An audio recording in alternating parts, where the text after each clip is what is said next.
चाहे मनुष्य कितना ही अभागा क्यों न हो, यदि वह प्रतिदिन प्रातः 3 बजे से 6 बजे के बीच ब्रह्म मुहूर्त में उठकर एक विशेष साधना या कर्म कर ले तो जीवन में वह सब कुछ प्राप्त कर सकता है जिसकी वह कामना करता है। एक समय की बात है, माता पार्वती ने भगवान शिव से प्रश्न किया, हे स्वामी, मैंने देखा है कि चाहे कोई मनुष्य कितना ही दुर्भाग्यशाली क्यों न हो, यदि वह ब्रह्म मुहूर्त में जागने की आदत बना ले तो उसका जीवन धीरे धीरे सुख, शांति और समृद्धि से भर जाता है। ऐसा क्यों है? कृपया मुझे ब्रह्म मुहूर्त का रहस्य बताइए। तब भगवान शिव ने मुस्कुराते हुए कहा, हे देवी, मैं तुम्हें इस प्रश्न का उत्तर एक कथा के माध्यम से देता हूं। तुम इस कथा को ध्यान पूर्वक सुनना, क्योंकि जो भी मनुष्य इस कथा को पूर्ण श्रद्धा से सुन लेगा वह इस अमूल्य समय को कभी अपने हाथ से जाने नहीं देगा और ब्रह्म मुहूर्त का रहस्य जानकर उसका पूरा जीवन बदल जाएगा। इतना कहकर भगवान शिव कथा सुनाने लगे और बोले, बहुत समय पहले की बात है। काशी नगरी में दीनू नाम का एक लड़का रहता था। वह स्वभाव से बहुत अच्छा था, किंतु उसमें एक गंभीर अवगुण था। उसे देर तक सोने की आदत थी। प्रातः उसे जगाने के लिए घर वाले अनेक प्रयास करते, परंतु वह प्रतिदिन देर से ही उठता और 9 बजे से पहले उठना उसके लिए असंभव सा था। जब वह छोटा था तब परिवार वालों ने सोचा कि उम्र बढ़ने के साथ उसकी ये आदत स्वयं ही सुधर जाएगी, परंतु जैसे जैसे वह बड़ा होता गया ये आदत और भी गहरी होती चली गई। संसार इधर उधर हो जाए पर वह समय पर जाग नहीं पाता था। उसके पिता इस आदत से अत्यंत दुखी और चिंतित रहने लगे थे, क्योंकि धीरे धीरे उस लड़के को नकारात्मक शक्तियों ने घेर लिया था। वह छोटी छोटी बातों पर क्रोधित हो जाता, सभी को पलटकर उत्तर देने लगा, दिन भर उदास और निराश रहता, जिसका प्रभाव उसके स्वास्थ्य पर भी स्पष्ट दिखाई देने लगा। जब दीनू ने देखा कि उसके सभी मित्र जीवन में सफल हो चुके हैं और वह स्वयं वहीं का वहीं खड़ा है, तो उसकी चिंता और बढ़ गई और वह अपनी असफलताओं के लिए ईश्वर को दोष देने लगा। वो बार बार यही कहता कि उसकी किस्मत ही खराब है, जबकि उसके पिता भली भांति जानते थे कि उसके जीवन की असफलता का वास्तविक कारण क्या है। भगवान शिव ने आगे कहा, हे देवी, एक दिन उसके पिता को किसी सिद्ध सन्यासी के बारे में पता चला जिन्होंने अनेक लोगों का जीवन बदल दिया था। ये सुनते ही उन्होंने निश्चय किया कि वे अपने पुत्र की समस्या लेकर उसी सन्यासी के पास जाएंगे। उन्होंने सन्यासी को दीनू की आदतों और उसके व्यवहार के विषय में सब कुछ बताया। तब सन्यासी ने कहा, कल अपने पुत्र को मेरे आश्रम में लेकर आना। पिता घर लौट आए, पर वे भी जानते थे कि यदि वे सीधे सीधे अपने बेटे से सन्यासी से मिलने को कहेंगे तो वो कभी तैयार नहीं होगा। इसलिए उन्होंने एक उपाय सोचा और दीनू को पास बुलाकर कहा, तुम्हारे सभी मित्र जीवन में सफल हो चुके हैं, क्या तुम भी सफल नहीं होना चाहते? ये सुनकर लड़के ने उत्तर दिया, जरूर पिताजी, मैं भी सफल होना चाहता हूं, लेकिन जब भी मैं अपने मित्रों से उनकी सफलता का रहस्य पूछता हूं वे मुझे कुछ भी स्पष्ट रूप से नहीं बताते। भगवान शिव ने कहा, हे देवी। फिर उस बालक के पिता ने उससे कहा कि अब मुझे ये रहस्य समझ में आ गया है कि तुम्हारे सभी मित्र जीवन में क्यों सफल होते जा रहे हैं।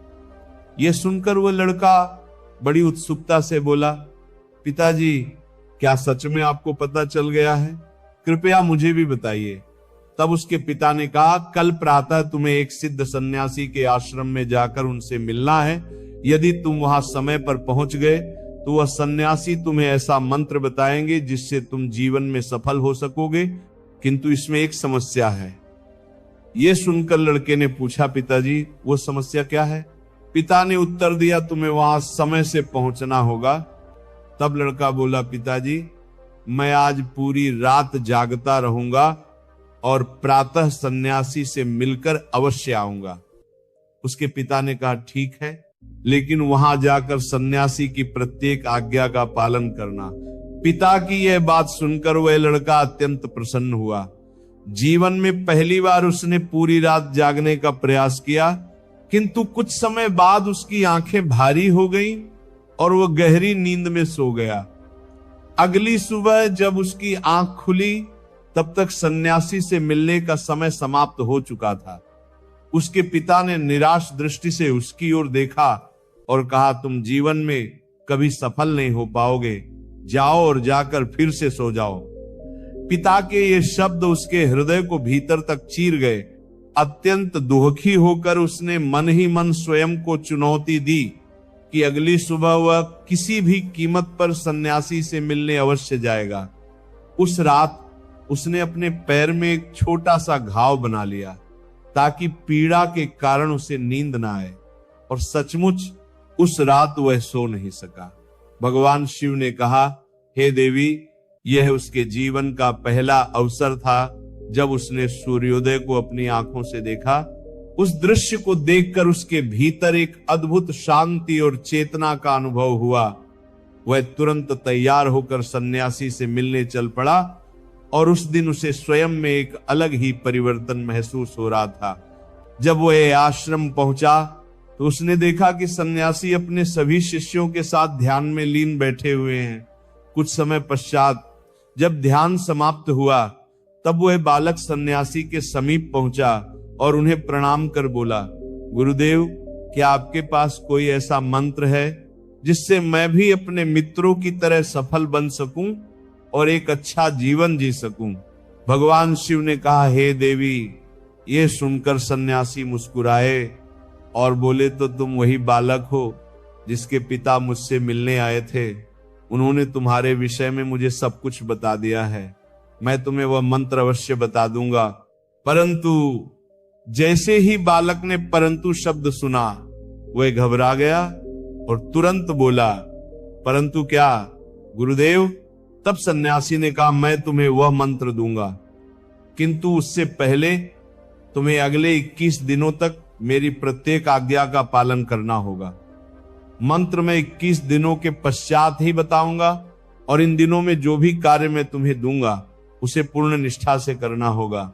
यदि तुम्हारा संकल्प बीच में टूट गया या तुम किसी भी दिन असफल हुए तो उस मंत्र का कोई प्रभाव नहीं होगा। दृढ़ निश्चय के साथ बालक ने कहा, गुरुदेव, मुझे आपकी सभी आज्ञाएं स्वीकार हैं। मैं अगले 21 दिनों तक आपका दास हूं। आप जो भी आदेश देंगे मैं उसका पालन करूंगा। मुझे केवल उस मंत्र के विषय में जानना है। भगवान शिव ने कहा, हे देवी। तब सन्यासी ने कहा, ठीक है, कल से तुम्हारी साधना आरंभ होगी। तुम इसी आश्रम में निवास करोगे? बालक तुरंत इसके लिए तैयार हो गया। सन्यासी ने आगे कहा, यहां रहते हुए तुम्हें प्रतिदिन ब्रह्म मुहूर्त में उठना होगा, अन्य शिष्यों के साथ ध्यान और तप करना होगा, साथ ही आश्रम के सभी कार्यों में सेवा भी करनी होगी। ध्यान रहे, यह संकल्प किसी भी परिस्थिति में टूटना नहीं चाहिए। भगवान शिव ने कहा, हे देवी। अब वह बालक सन्यासी की बातों से सहमत हो गया और अगले दिन से उसके कार्य और साधना के दिन आरंभ हो गए। इस बार उसने दृढ़ निश्चय किया था, किंतु 1 सप्ताह बीतते ही उसका संकल्प डगमगा गया और 8वें दिन वह देर तक सोता रहा। जब उसकी नींद खुली तो उसे तुरंत अपनी भूल का एहसास हुआ और वह व्याकुल होकर बोला कि मुझसे कितनी बड़ी गलती हो गई। वह रोता हुआ सन्यासी के पास पहुंचा और बोला, हे गुरुदेव, मेरा संकल्प टूट गया। अब मैं जीवन में कभी सफल नहीं हो पाऊंगा। तब सन्यासी ने उसे शांत स्वर में समझाते हुए कहा, वत्स, गिर जाना सफलता नहीं है। गिरने के बाद उठने से इनकार करना असफलता है। तुम एक बार फिर से आरंभ करो और नया संकल्प लो। तब उस लड़के ने सन्यासी से प्रश्न किया, गुरुदेव, प्रातः उठना इतना आवश्यक क्यों होता है और यहां सभी लोग इतनी जल्दी क्यों जाग जाते हैं? भगवान शिव ने कहा, हे देवी। तब सन्यासी ने उसे समझाते हुए कहा कि ब्रह्म मुहूर्त में जागने के पीछे गहरा विज्ञान और रहस्य छिपा है। यह सुनकर लड़के ने निवेदन किया, कृपया मुझे वह विज्ञान समझाने की कृपा करें। तब सन्यासी ने कहा, रात्रि को 4 पहरों में विभाजित किया गया है। पहला पहर रुद्रकाल कहलाता है, जिसका समय सायं 6 बजे से रात्रि 9 बजे तक होता है। दूसरा पहर राक्षस काल होता है, जो रात्रि 9 बजे से 12 बजे तक रहता है। तीसरा पहर गंधर्व काल कहलाता है, जिसका समय रात्रि 12 बजे से 3 बजे तक होता है। और अंतिम पहर मनोहर काल होता है, जिसे ब्रह्म मुहूर्त अथवा अमृत बेला भी कहा जाता है, जिसका समय प्रातः 3 बजे से 6 बजे तक होता है। ये वह काल होता है जब संसार की अधिकांश नकारात्मक शक्तियां निष्क्रिय अवस्था में होती हैं और सकारात्मक शक्तियां पूर्ण रूप से सक्रिय होती हैं। ब्रह्म मुहूर्त को देव मुहूर्त भी कहा जाता है, अर्थात यह देवताओं का समय होता है। भगवान शिव ने कहा, हे देवी। सन्यासी आगे बोला कि इस समय देवता पृथ्वी पर विचरण करते हैं और जो मनुष्य इस काल में जागृत रहता है उस पर उनका विशेष सकारात्मक प्रभाव पड़ता है। ब्रह्म मुहूर्त ऐसा समय होता है जब मनुष्य का मस्तिष्क अत्यंत शांत और रिक्त अवस्था में होता है।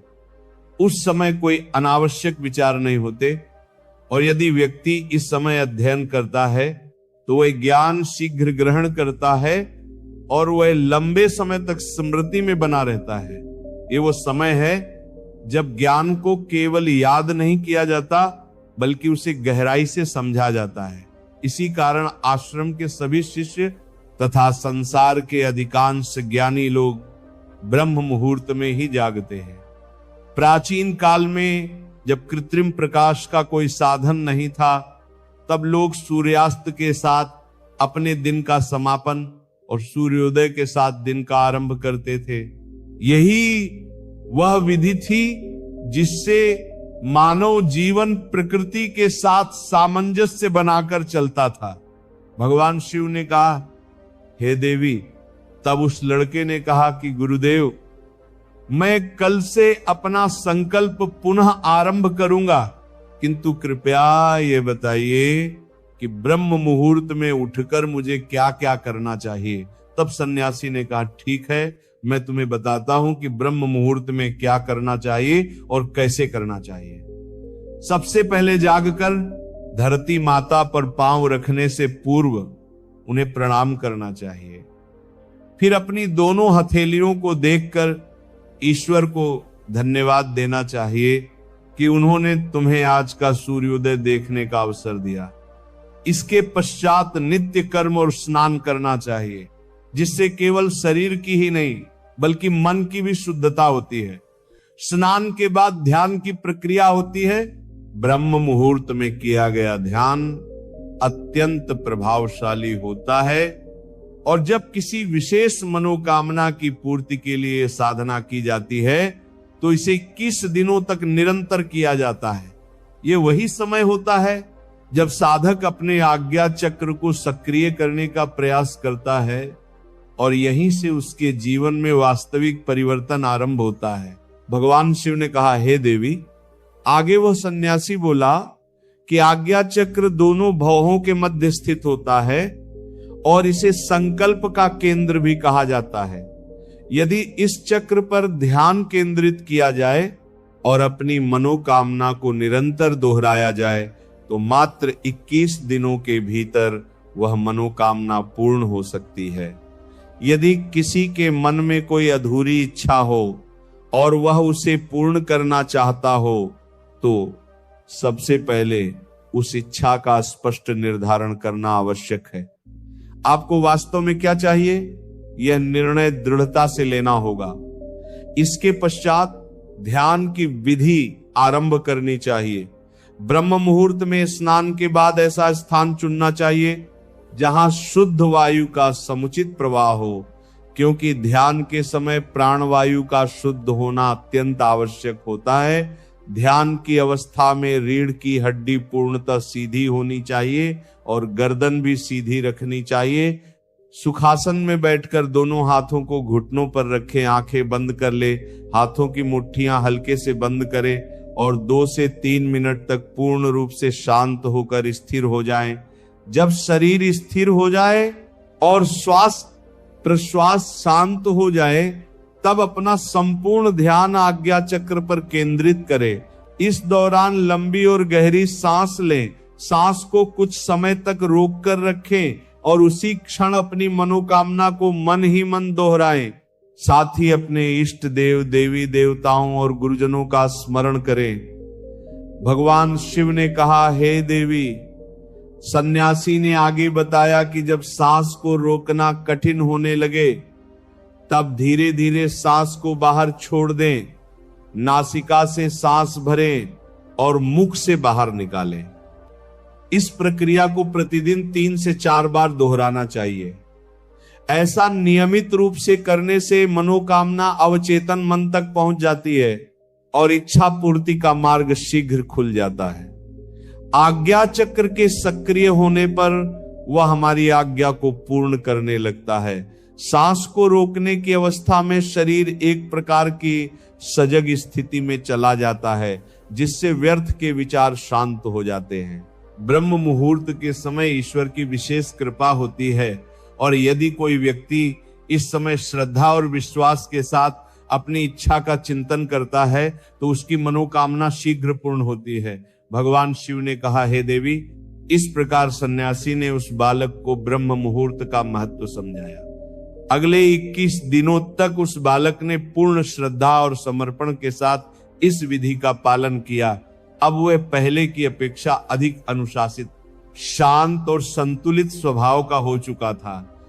जब उसने अपना 21 दिनों का संकल्प पूर्ण कर लिया, तब वह अत्यंत प्रसन्न मन से सन्यासी के पास पहुंचा और बोला, हे गुरुदेव, मैंने 21 दिनों का संकल्प पूर्ण कर लिया है। अब कृपया मुझे सफलता का मंत्र बताइए। तब सन्यासी मुस्कुराए और बोले, पिछले 21 दिनों से जो अभ्यास तुम करते आ रहे हो, वही तुम्हारी सफलता का मंत्र है। जो व्यक्ति ब्रह्म मुहूर्त में जागकर ध्यान की प्रक्रिया को सही विधि से करता है, वह जीवन में कभी असफल